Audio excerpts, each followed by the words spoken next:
त्यतिखेर देवचन्द्रजीको अन्तर्दृष्टिले यी त परमधाममा श्रीकृष्णलाई चमर डोलाएर बस्ने यी इन्द्रावती नामकी सखी रहेछन्।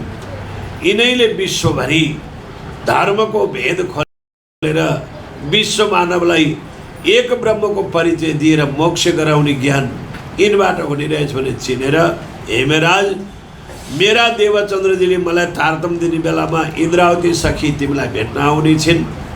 तिमीले धर्मको कार्यभार जिम्मा दिनु, सबै मानवलाई मोक्ष गराउने ज्ञान उनले दिन्छन् भनेर भनेको थियो। म प्रतीक्षामा थिएँ, तिमी आइपुग्यौ। अब म पूर्ण ब्रह्मले मलाई हराएको काम तिमीलाई हराउँदैछु। अब यो धर्म जागरणको शिक्षा तिमीबाट विश्व मानवको कल्याणको लागि खुल्नेछ भनेर आशीर्वाद वचन सहित 12 वर्ष 2 महिना 10 दिनको उमेर हुँदा विक्रमी राजाको 1687 साल मार्ग शुक्ल पक्षको 9वीं तिथिमा त्यो कार्य अधिकार प्राप्त गर्नुभएछ। तब उहाँले मन्त्रीका घरमा जन्म लिनुभएको हुनाले उहाँका पिता तत्कालीन जाम राजाका मन्त्री हुनुहुँदो रहेछ।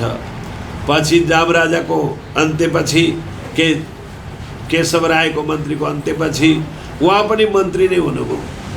केशव रायका छोरा उहाँ पनि मन्त्री नै हुनुभयो।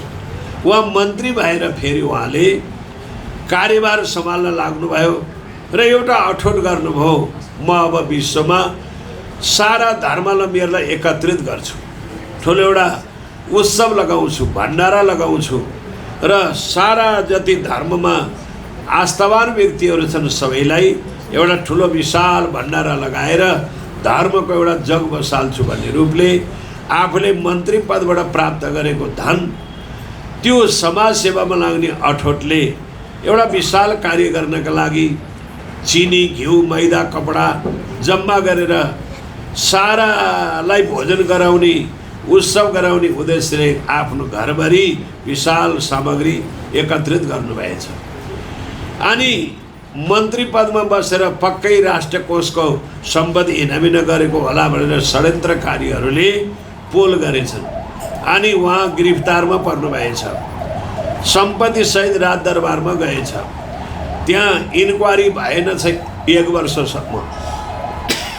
उहाँलाई त्यो 1 वर्षभित्र थोनामा परेको बेलामा मनमा के वैराग्य आएछ भने, हे परमात्मा, गल्ती गर्नेलाई सजाय दिनु सम्पूर्णको न्याय हो, वेदको पनि न्याय हो, समाजको नि न्याय हो, राष्ट्रको नि न्याय हो। अनि गल्ती नगर्नेलाई अन्यायमा पार्नु चाहिँ कसको न्याय हो? मैले चोरेको होइन, तलबको पारिश्रमबाट सम्पत्ति जम्मा गरेको थिएँ। राजदरबारको एउटा 1 रुपियाँको पनि हिनामिनी मैले गरेको थिइनँ। यो अवधिमा पनि मलाई नजर कैदमा जानुपर्ने भयो। सम्पत्ति पनि सबै आफ्नो पारिश्रमबाट किनेको सामग्री पनि राजदरबारमा सबै गिरफ्तारी भएर गयो। हे परमात्मा, मलाई सजाय कुन हो त? अब तपाईले अन्याय गर्नेलाई सजाय दिनु उचित थियो तपाईको भगवान। अन्याय नगर्नेलाई सजाय कुन हो? त्यो अन्याय नगर्नेको सजाय तपाईले देखाउनै पर्छ भनेर आत्मग्लानि भएर रुनु भएछ।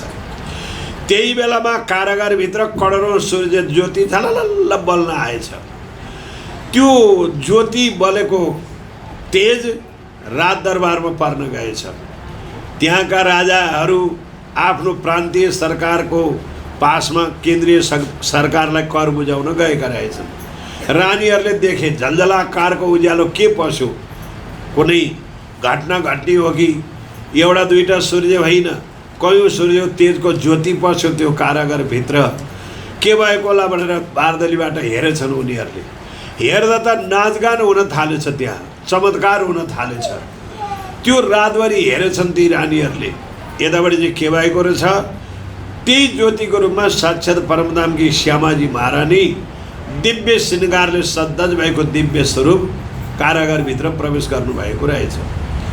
पाउमा झलझलाकारका दिव्य गहनाहरू, रत्न जडिएका वस्त्रहरू, शिरमा अनेक प्रकारको रत्न जडिएका मुकुटहरू त्यस्तो लगाएको दिव्य स्वरूपलाई देखेर अनि उनै महाराज प्राणनाथजीले मुखबाट वर्णन गर्न थाल्नु भएछ।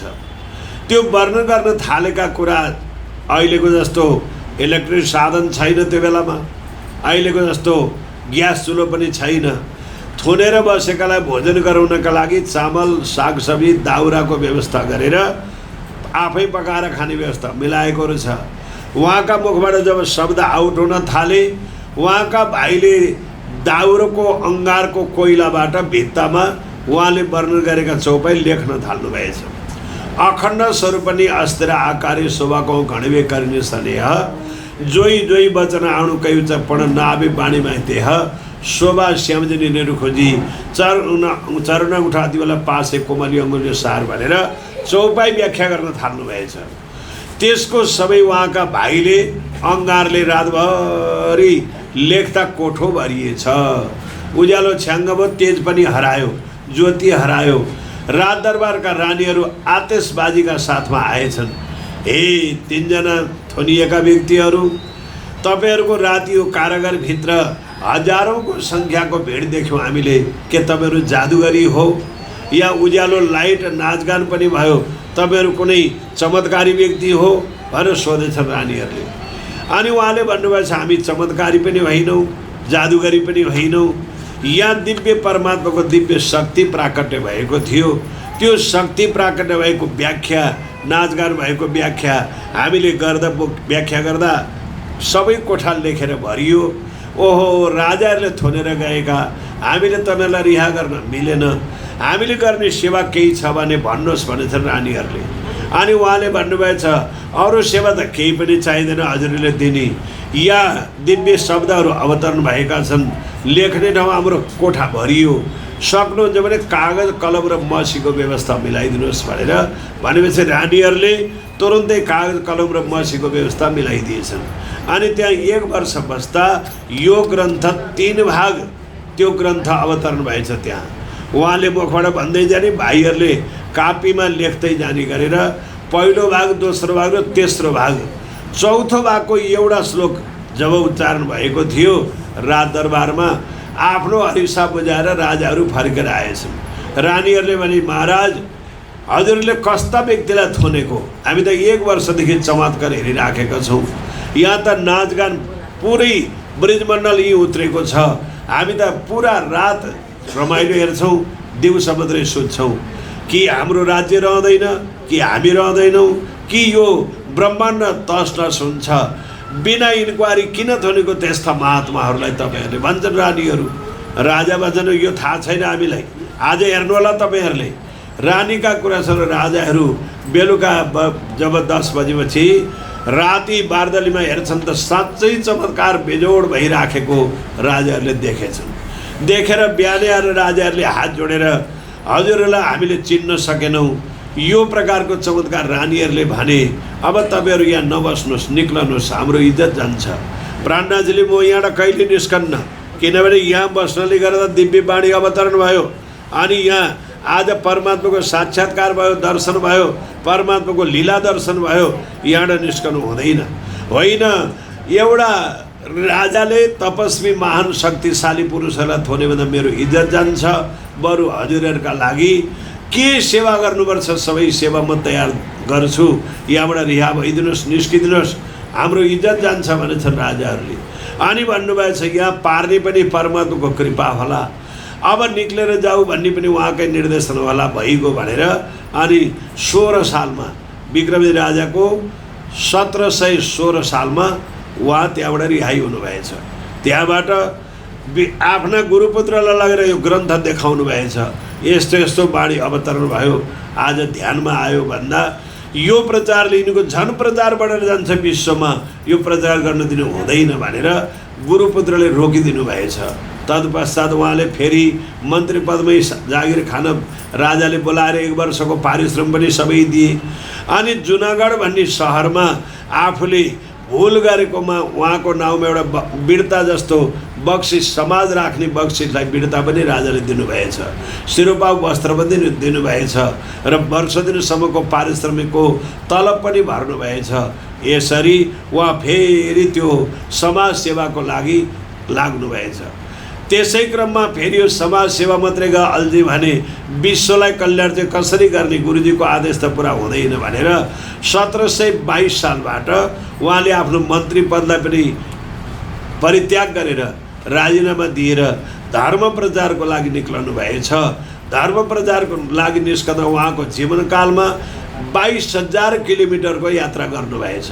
जलमार्ग, थलमार्ग र घोडाको मार्ग गरेर 22,000 किलोमिटरको यात्रा गर्दा कहाँ कहाँ विकृति छ, कहाँ समाजमा सत्य कुरा छैन, त्यो कुराको भेद बताउँदै हिँड्नुभएछ। किनभने धर्म त सबैले गर्दो रहेछ, तर एक दिन धर्म एक दिन अधर्म पनि हुँदो रहेछ। आइतबार व्रत गर्यो, नियममा बस्यो भने सोमबार जे पनि खाइदिने, मङ्गलबार धर्म गरे बुधबार जे पनि खाइदिने, जे पनि गरिदिने। एक दिन धर्म एक दिन अधर्म, यो अबुझको कारणले हो। 7 दिनको भेद बुझेन समाजले। अब म यो समाजलाई धर्म भनेको दुध हो, दुधमा अमिलो निचेर हाल्यो भने दुध समाप्त हुन्छ, त्यसको अस्तित्व सकिन्छ। दुधमा मिश्री हालेर ततायो भने स्वादिष्ट हुन्छ। धर्म भनेको आचरणबाट पालना गर्ने चिज हो। अब म समाजलाई धर्मको सिद्धान्त बताउँछु। सारा समाजले सिद्धान्त बुझेपछि त पक्कै कोही धर्ममा लाग्ला भनेर उहाँले सिद्धान्त कति राम्रो दिनुभएछ भने जबसम्म धरतीमा मानिस रहन्छ तबसम्म शास्त्रले निषिद्ध गरेका चिजहरू व्यवहारमा नउतारुन्। सबैले सबैमा वसुधैव कुटुम्बकम भन्ने वेदको सूत्र छ। सबै आफन्त हुन् भन्ने वेदको सूत्र छ। सर्वे भवन्तु सुखिनः सर्वे सन्तु निरामया वेदको सूत्र छ भने म पनि समाजमा कसैको पनि विकार भावनालाई हटाइदिएर शुद्ध विचार गराइदिन्छु अनि संसारमा भएका सबैलाई आत्मालाई शीतल शान्ति हुने ज्ञान अब दिन्छु भनेर उहाँले चोर फेर करू बोलावे सुख शीतल करो संसार, बैमानी चोरी विचारलाई हटाएर सुख र शीतल संसारभरिका व्यक्तिले त्यो सुख र शीतल हुने तत्त्व पत्ता लगाउन्, म त्यो ज्ञान दिन्छु भनेर लाग्नुभएछ। र उहाँले लगभग 18 वर्षको त निरन्तर जागने क्षेत्रमा लाग्नुभएछ। त्यो क्रममा उहाँको सूत्र कति थोरै रहेछ भने पिउना तमाखु छोड दो, माछ मछली सब, शराब सब कैफ, परदारन चोरी कप। यति सूत्र, यहाँभन्दा बढी लामो सूत्र नि होइन उहाँको। जीवन पर्यन्त सुर्तेजन्य पदार्थ कसैले नखाऊ, माछा मासु कसैले नखाऊ, जुवा त कसैले नगर, व्यभिचार कर्म कसैले नगर, अन्य लागु पदार्थको नजिकै नजाऊ, सबैमा एउटै प्रेमको सूत्रद्वारा सबैलाई भाइचाराको रूपमा मित्रताको रूपमा मान भनेर प्रचार गर्ने क्रममा उहाँ निस्कनु भएछ। यसरी निक्लने क्रममा उहाँले लगभग 18 वर्षको भ्रमण यात्रा अनि 1729 सालमा सुरत आइपुग्नुभयो। त्यहाँबाट 1740 सालमा पन्ना सहर आएर त्यहाँको विषको नदीलाई माथिबाट उड्दै गरेका चरा विषको तापले तल झर्दा रहेछन्।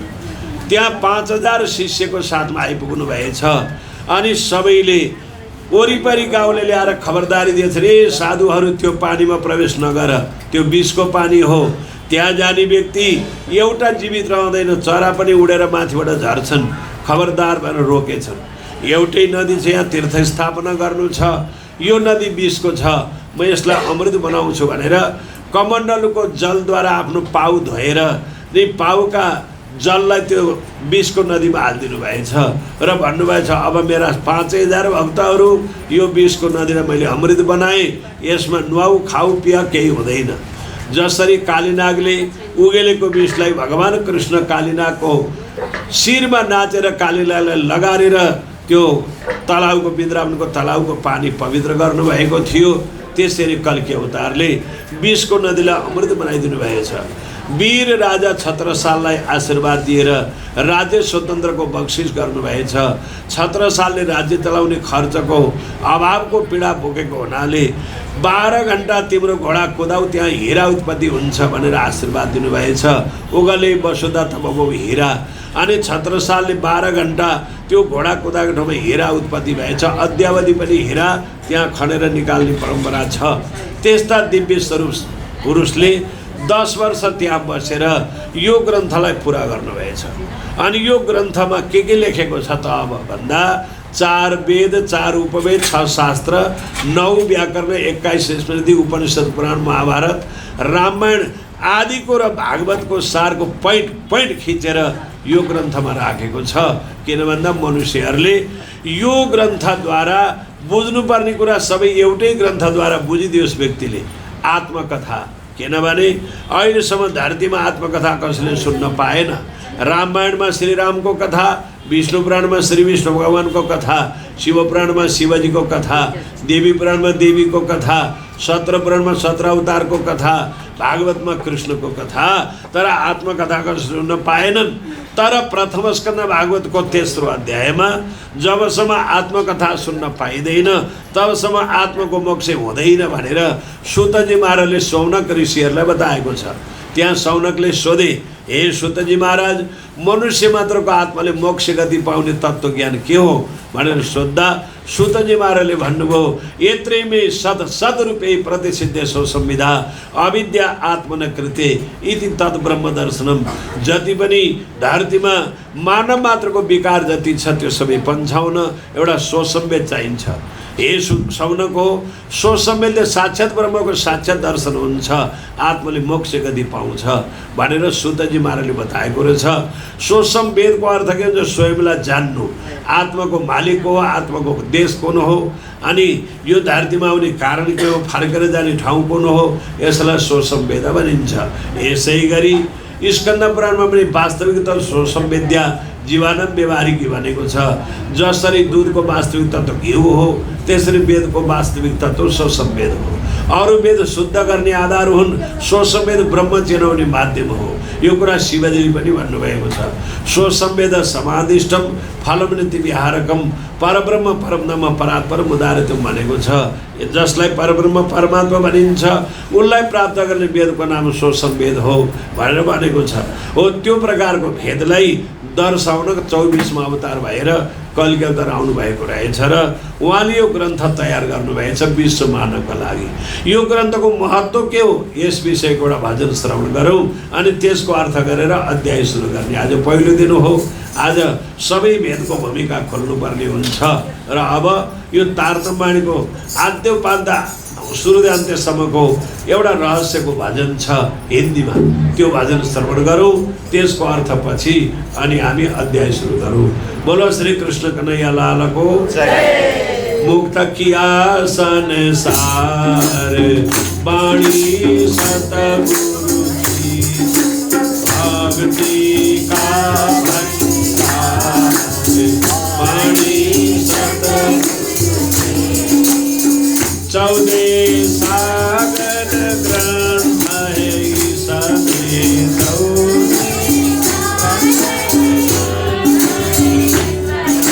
बेहद पार की बात जो सभी बेहद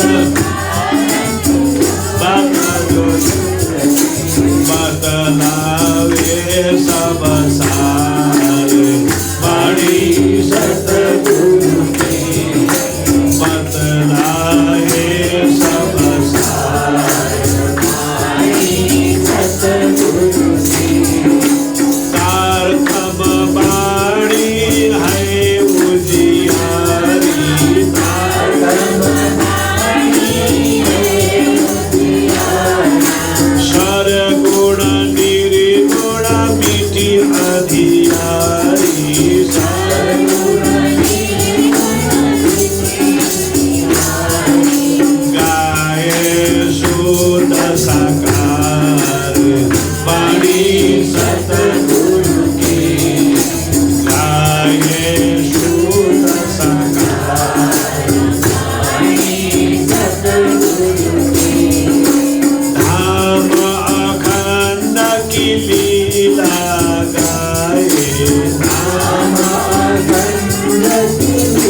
सतगुरु की भक्ति का संसार, वाणी सतगुरु की भूल किया संसार, वाणी सतगुरु की।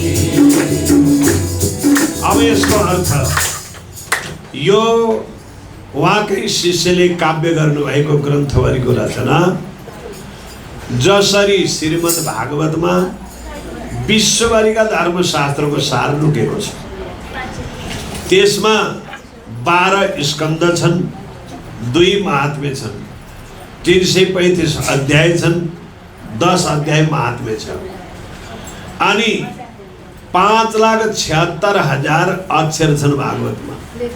यो तारतम्बाणीमा 14 भाग छन्, यसमा 524 अध्याय छन्, 18,758 श्लोक छन्, 7,20,110 अक्षर छन्। यति उहाँले तयार गरिदिनु भयो दिग्दर्शनको लागि। विश्वभरिको मानवले यो फिलोसफी याद गरेपछि पृथ्वीमा भएका सबै धर्मशास्त्रको सार यसमा लुकेको छ। त्यो सार कसरी जानिन्छ भन्दा दुधमा भएको दुधको सार घिउ जान्नलाई दही जमाएर मथन गरेर नौनी खारेपछि दुधको सार घिउमा भेटिन्छ। यसै गरी सार वस्तुमा वेदको सार, पुराणको सार, इतिहासको सार, भागवतको सार, पोइन्ट तत्त्व हेर्नलाई यो ग्रन्थ हेर्नुपर्छ। यस ग्रन्थद्वारा 36 लोकसम्मको व्याख्या भएको हुन्छ।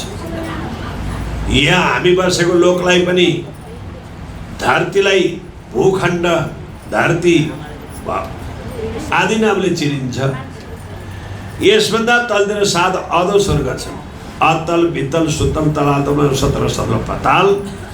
हामी बसेको भोरलोक भयो, अनि पितृ बसेको भूवरलोक, इन्द्रादिगरीका देवताहरू बसेको स्वर्गलोक, धर्मराज बसेको महरलोक, ऋषिहरू बसेको जनलोक, ब्रह्माजीका मानुष्य पुत्रहरू बसेको तपलोक, ब्रह्ममुनि शिव बसेको सत्यलोक, त्यहाँभन्दा अगाडि काञ्चन भूमि, अनि अगाडि लोकालोक पर्वत, अनि अष्ट आवरण, त्रिशक्ति, पञ्चशक्ति, इच्छा शक्ति, रोदिनी शक्ति, अनि गएर हिरण्यगर्भ नारायण, ओमकार ज्योति स्वरूप, ज्ञान शक्ति गायत्री, काल निरञ्जन, सात शून्य, मोह तत्व, अव्याकृत ब्रह्माण्ड, प्रतिबिंब गोलोक, श्वेतिदेव धाम, नित्य वैकुंठ, नित्य गोलोक धाम, सबलिक धाम, केवल धाम, सत्स्वरूप धाम, अक्षरधाम, सबैको आत्मोपदेश परम धाम, सबैको व्याख्या यो ग्रन्थमा गरिएको छ।